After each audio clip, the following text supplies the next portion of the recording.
the way that these teams have been playing throughout this entire DPC. Amateur. Quincy crew came out with kind of a curveball Cinderin in that first game with the Dawnbreaker. This time, not so much as a curveball because there was a Nyx assassin who Amateur. pretty much dumpsters the Solar Guardian skill as a whole. I feel like one of the so you can hardest get counters BKB. to Dawn. Yeah. What Dawnbreakers are often forced to do is exactly what you said. You have to buy a BKB so that you can keep the channel. So you're like pre-BKB just in order to use your ult.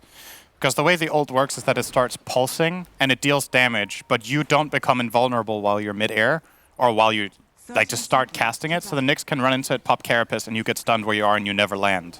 So a very, very hard counter indeed, and that's obviously a big part of the reason they grabbed it here. So they are adapting to what happened in game number 1. I think both drafts are good here. If you want to continue a little bit on the narrative about Brawl versus Quinn, I do think this is a good lane for Puck. So if Quinn is already beating Brawl today in their matchups, then you would imagine Quinn getting off to a good start here with Bat versus Puck, or Puck versus Bat rather. Attempting to snipe the rune there. Missed Impale though, but it's not going to matter. Undying will still get that rune, but a lot of damage being applied to Saberlight right now. And Ponlo with that Battery Assault, one of the most fearsome abilities to go up against, as Duba looks to be taking the most of this damage, and that means First Blood the way of Ponlo on that Clockwork. Battery Assault is a crazy ability. That feels really good for him to grab. He's already halfway to his urn. He buys extra HP regen for the lane, and looks like Quincy are actually going to start as a tri-lane and just try to completely bully out the Beastmaster. Never mind, Ponlo's TPing bot. But they could have maybe tried for another move there, but at least just showing some presence here, and Milan is going to try to play as aggressive as possible. Nyx starting with boots here. Moon Meander will not have the best of stats to trade with, but will be mobile in order to block off the camp. And try to... It's going to try to pull the wave here. Nice Impale. Will grab the whole wave and bring it down. Needs to be careful not to let the small camp spawn, and he will prevent that. But now Milan can pull this into the hard camp. How handy. Saberlight's also in is trouble. Extremely low. Yeah, and the hammer is still available. He's going to use it, and that should be enough to catch up. So Milan not only getting that kill, but now can take a couple of creeps to boot. Yeah, and Moonmeander has to come over to this camp, but he's just going to lose full creeps worth of experience. This is a great start to the safe lane again for Quincy. Bottom lane, Clock and Death Prophet against Bane Morphling. I think Timato overall will have a better time in lane this game than in the last one, so that's an upside for Undying here. Morphling, as usual, won't be too hot on level 1 and level 2, but given a bit of experience here, it's one of the heroes that Clockwork does the poorest against in lane in terms of killing. You're fighting into attribute shift and waveform, you're just not killing. So, Timato should be okay. The mid lane, looks like Quinn is actually losing slightly early on here against Brawl. Pretty close, though. We'll have to wait a couple minutes to see if that changes drastically or not. I mean, how is the gank potential, would you say, for each respective team? Because last time around we saw Quinn was off to a really good start, and Brawl got a little bit of help. Well, actually, I would say it's a lot of help because it essentially evened up the matchup between the mids. It's the early gank. It's hard to gank mid until Bat is 6, I think. It's just not really happening, right?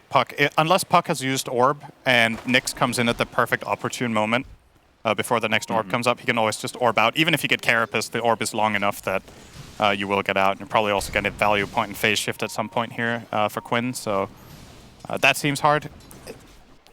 It's pretty much similarly, killing Brawl will almost also be impossible for the Clock on this. Fireflies on cooldown, you somehow isolate him in cogs. So I think both heroes mid will just be left to their own and farm, make some small camp stacks, and grab those as well. Both Puck as well as Bad Rider, obviously more than capable of doing that.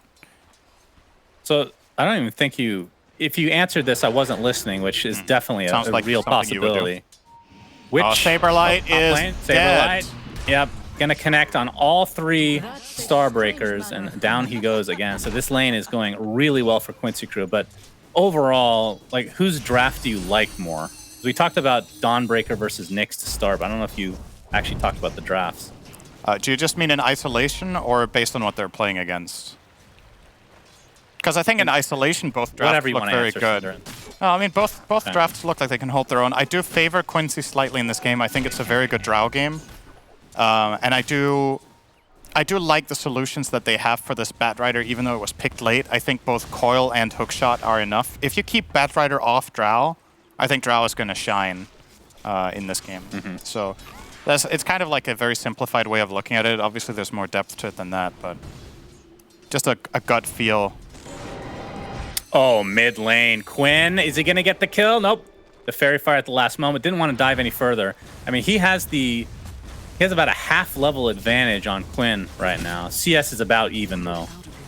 So we'll see when that level 6 hits if he's able to capitalize or not. Yep. And Braille has to run all the way back to base, so Quinn might even get close to level 6 before that time even comes. Yeah, he's keeping up some really good pressure on the mid wave, and obviously we'll go and grab the Water Rune, number 2. So I have double null flying out, just a single null. Looks to go single null into boots on the puck. And yeah, his level 6, like you said, is coming first. So now the question is if they're going to try to make a rotation onto that with either Ponlo or Milan. We didn't go over this, but I love their choice of putting the Dawnbreaker in the safe lane, by the way. In my experience, Dawnbreaker does really well against Beastmaster in the early levels. You can overpower him. You kill boars. As one of the only supports, you're really good at killing multiple boars. You have 2 AoE spells that do high damage. And you're a great frontline wall for Drow. But so would Clock have been. I just think this laning is just better. It's very good. Yeah, they have a lot. I mean, Moon Meander's dead, but they have a lot of good supports this game to face up against double melee lane, right? That is inherently a disadvantage in a lot of ways for Undying. Dawnbreaker just wants to be up in your face, so it's Clockwork, so... And DP really no bad way to go. And DP is really happy to lane with Clock, right? Because if anyone gets isolated in Cogs, it's just free damage for you for a long time. Saberlight taking some heavy damage here. Starbreaker again. Yeah, Saberlight forced to TP out. Will be successful. And it'll actually be back to the fountain. It is good itemization from him, though, to go for both Ring of Protection and Helm of Ironwell. You need armor in this lane, and you need it badly. So he's gone for these 2 armor items against Drow Dawn. But despite that, is still being sent home. Quinn gets the first power rune of the game, ends up guessing correctly, has the Arcane, so see if he wants to use that in combination with... who's ready to gank with him? I mean, Solar Guardian, not going to be online for a little bit, Milan. I mean, he's still playing position... I mean, technically this is 5, I guess, but he's going to end up 4, right? Because Clockwork's just not going to get any farm this game. Yeah. I think that is definitely the plan, for him to just play us 4. Were you asking what items Milan is going to get with this gold, or? Nope, sure wasn't. Good effort, though. Try again. That was a good attempt, Syndrome. I did. Try again. No, basically this Arcane... Oh, you already popped the Arcane rune. I guess it was mostly to farm and whatnot. I thought he was going to try about Milan. You're misleading me. You're baiting, I'm sure. Okay, sure. Syndrome, go ahead. Do you want a solo cast? Yeah. I can arrange another tech issue if you'd like. We're having a tech issue. Up top lane, Bryle. Oh my god, that looked weird. That was an impale into the flame break, and that's going to be a really easy kill for Undying. Into the lasso as well. Quinn has arrived, has the coil. Doing a good amount of damage. Gets the Nyx Assassin and the Beast. It's going to be a trade of sorts, though. 2 for 2. Each respective mid laner lives. Yeah, and all ultis available are expended there, except Drow's ulti, which is constantly ready. In case you were wondering. That's not true. That's not technically true. Does the green marker next to her go gray if a hero is in melee range?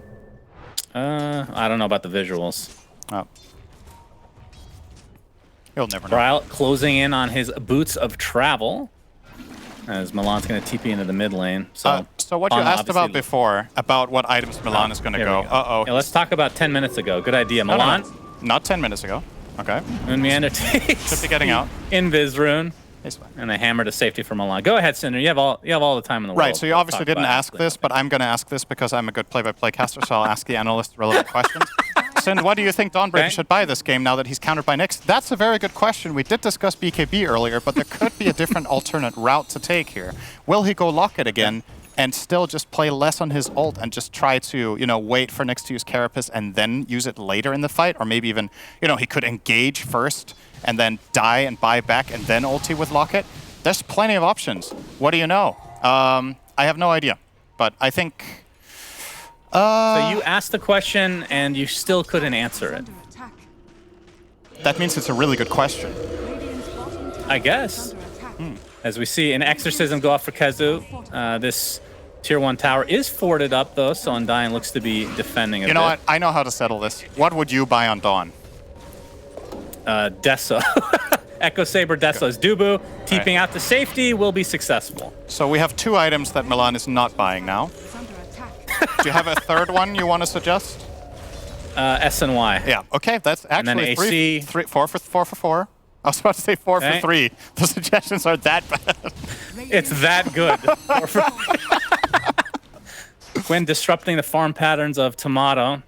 You're really derailing this cast. I know. Really appreciate Bottom tower fell though. Kezu with the first Exo, good value. Undying are trying to make a move of their own, invading into Drow's jungle, but unsuccessful.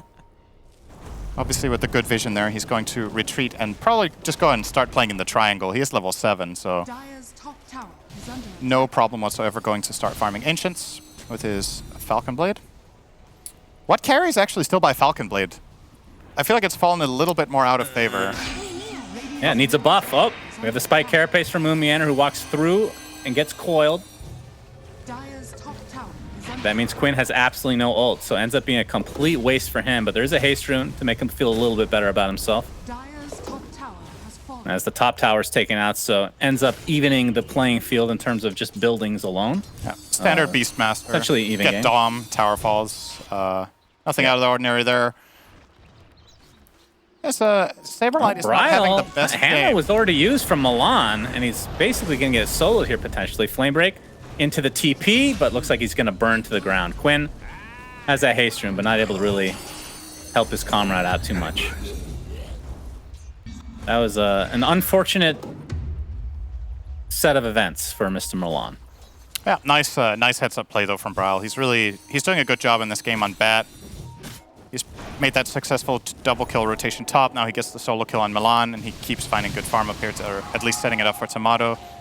And I think it's important that Brawl is having a good game here, because when it comes to tempo, Saberlight's game got stifled quite a lot in the early game. His 3 deaths. He still got a Dom sub 10 minutes, which isn't, you know, absolutely terrible, but it's also not amazing. And they're going to try to make whatever use of him that they can right now with another top rotation. Maybe killing Milan again and looking for the tier 2.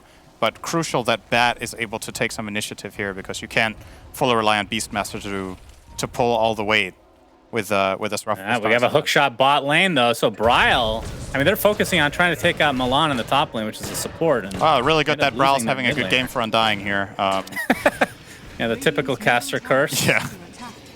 Well, Clock's going to TP up for protection here. And Dubo can't do anything. I mean, at the very least, he didn't really lose that much gold. He already bought the Ogre Club, and he already has his boots of travel, so... Getting the mid tower in the meantime, though. 12 minutes. Second Exo, together with Quinn's Puck, they will grab that mid tower. And it's looking good for Quincy again. It's not exactly as hard of a beatdown as game 1, but they're definitely in charge, once again, of the tempo here. Yeah, Quinn has the Arcane Rune, so they can definitely fight here. If they want. There's the roar. It's going to be applied just to Ponlo, though. Quinn, again, I was wondering where they're going to go with this. The coil's just going to be on the solo Beastmaster for now. Illusory Orb to follow. Here comes the Waveform. Huge damage from Tomato. The heal's coming through, though, from the Dawnbreaker. Not going to be enough to save Oral Clockwork, so Ponlo dead. Quinn, nice dodge. Will be getting out successfully. Moon Meander sitting around there in Vendetta with Carapace ready just immediately stops the Dawn ult. I think it pulsed one time there. Going to get the replay. It's very dark. That was a great play. Back to top lane. A little bit of a tech issue. I guess I'm going to be solo casting now, huh? Be quiet, Cinderin. Here's the replay. We got it together. There we go. Beautiful. Right, so keep an eye on the Dawn ulti here, right? So the surprise burst onto Quinn, coming in from Tomato here, immediately morphs into Puck, uses the silence and the orb, and that is a 1-tick Dawn ult, getting Carapace off. Took a little bit long for Moon since he was mid-animation on a stun first. But Quinn should be very happy to even escape there, as that got dangerously close with the quick fingers of Tomato. Turning into Puck and using the full spell array. Ponlo. And Ponlo is in a... See what they can do with this, but the lasso will be successful from Braille into the grip. Nicely done.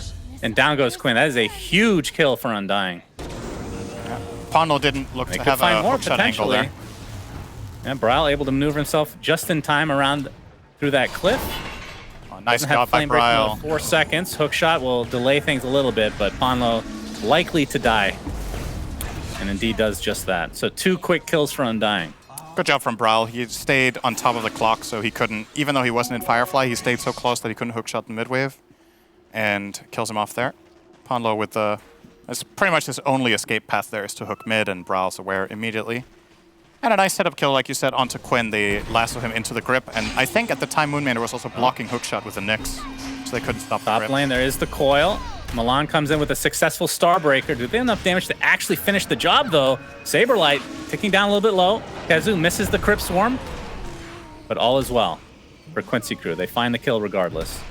So, Milan, answering your question that nobody was listening to about 10 minutes ago, Mechanism will be what he's building. Skipping the locket, though, yeah?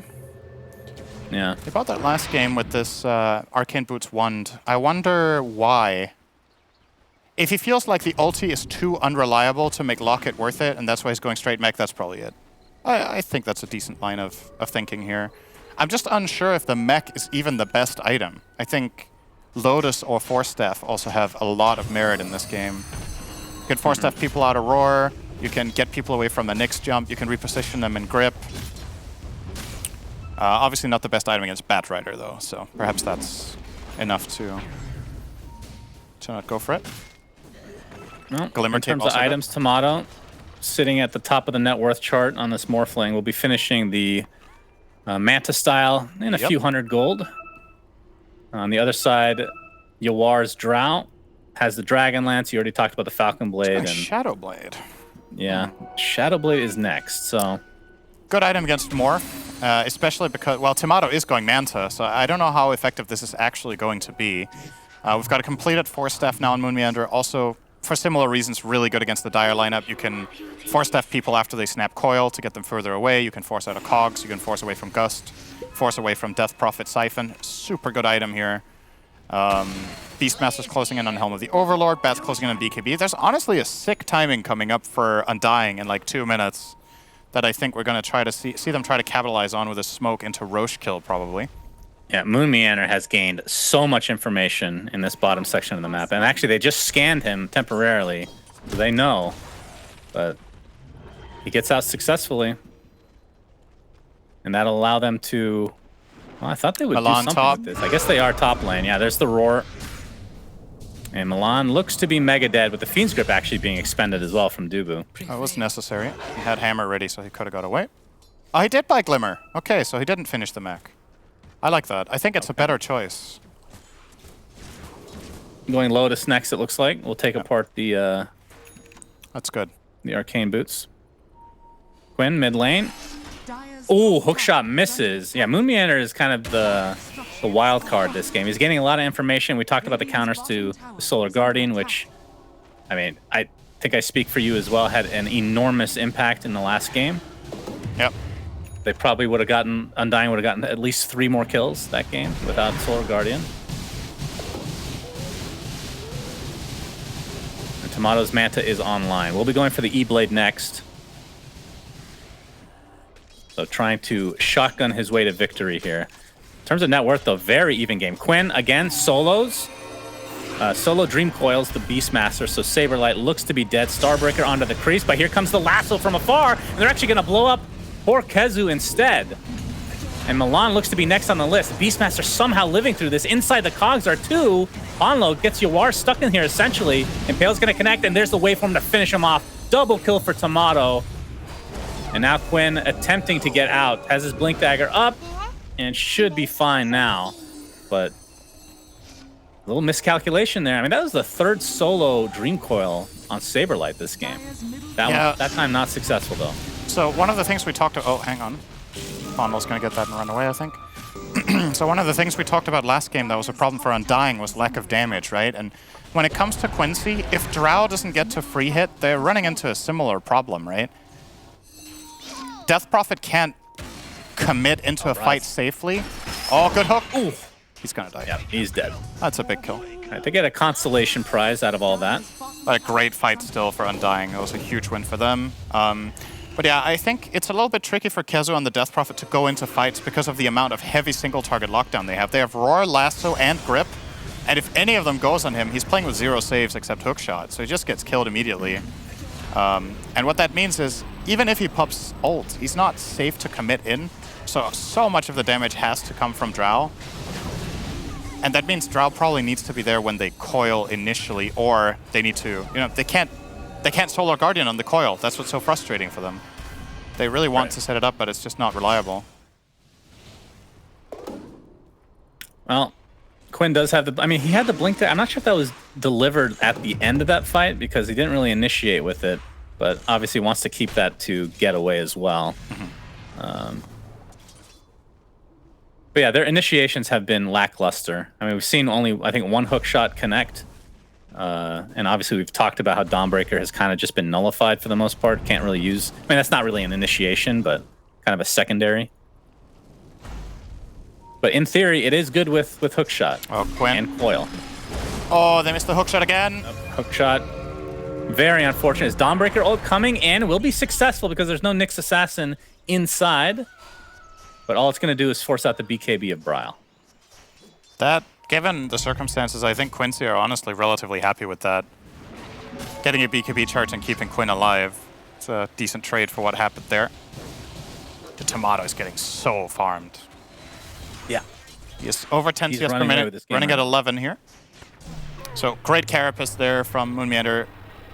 And the hook shot way off the mark from Ponlo. A little bit surprised there that Quinn actually doesn't open with the Waning Rift instead of the attack. Because he obviously, when he opens with the attack, he procs his Witchblade, which means the Nyx can just Carapace off that. Yep, a bit of a blunder. Got out of trouble though, just barely. As this game is stabilizing now, I think one of the big concerns for Quincy that they're going to have to play around is the Radiant's ability to take Roche with Beastmaster Morph. When Morph is this farmed and Beastmaster is Helm of the Dominator, or Helm of the Overlord even, those two can just Roche together. You can just use the Thunderhide's Frenzy on the Morph and go to work. So they always need to have some sort of presence up here and be wary that Roche could happen at any point. They do have Rocket Flare as a scouting tool on level 4, so that's something. But it just puts this inherent pressure on them on the map when they don't have information in the top area. They're gonna smoke and try to maybe walk in. There's a little bit of a misread there from Quincy crew. And Undying knows exactly where they were smoked. There's gonna be another smoke from Quincy crew, so looks like these this two one's teams are gonna about to collide here. Moonmeander going in, has his Spike Carapace available. Gets silenced off the bat. There's the hookshot's going to connect on Dubu to start things off, but there's the E-Blade used on the clock where he's going to take out of the fight pretty much immediately. Kizu in the meantime, lasso to the other side of the fight, and he will actually stay alive for now, but dies shortly after. It's a 2-for-1 to start as Undying. Now tries to get out of dodge. Moonmeander. Oh, good Carapace. Spike Carapace. Beautiful timing into the Adaptive Strike and the waveform. Right click down by Tomato. Milan successfully gets off his ult, but really to no avail. He will TP out at the very least, but this means Roshan is ripe for the picking. They are getting so much value out of Nyx. It is really the hero of this game so far. Moonmeander with all the scouting in that situation. He breaks the smoke and messes up the play from Quincy. Yeah, they get on the Bane with a hookshot, which is nice, but toward the end there, Quinn goes for a risky play, hoping that Carapace is still on cooldown when he orbs in for the second silence. You see, that hookshot was actually meant for the Nyx, but ended up sidestepping, so it goes onto Bane. And they get that trade-off. But again, Kezu just instantly dies if he gets caught by one of these single-target spells. It's just not itemized yet to survive. His BKB will be crucial. And here is the replay. Carapace ready all the time. Moonmeander just baiting. And Quinn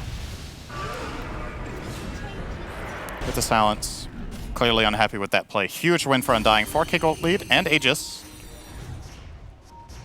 Yeah, they've done heavy damage to this Tier 2 tower top thanks to this Helm of the Overlorded Thunderhide Beast as Quinn, Illusory Orb. Oh, gets glimmered as well. Double Flame Break. That is the shard coming out from Bryle now. Is the E-Blade. Oh, perfect access. Deleting Dawnbreaker, and Quinn stuck in the trees. Looks like he's going to drop as well. So Undying looking primed and ready to force this to a game 3. Yeah, and I was just about to say the saving grace for Quincy is that their BKBs are coming up soon for both DP and Drow, but still about 1,000 gold away on average on those two, and they might not even have time for it if Undying just squeeze here. They will at least get this top lane of barracks without buybacks. Morph is way too strong with this frenzy. Just look at him go to town. Takes no time whatsoever taking down the tower. The range fax is gone already, and the melee. So very, very good for Undying at this point. And they still have the Aegis for another 3.5 minutes, so plenty of time to go for another move like that. Indeed, you can see Ponlo. He is invis in the triangle, takes the bounty, and Bryle is aware that somebody might be here, but doesn't have any vision for himself right now. So we'll just farm away to his heart's content. So yeah, Undying has definitely run away with this game for now. Now, Quincy crew from their side, they have to wait out the Aegis, I would assume.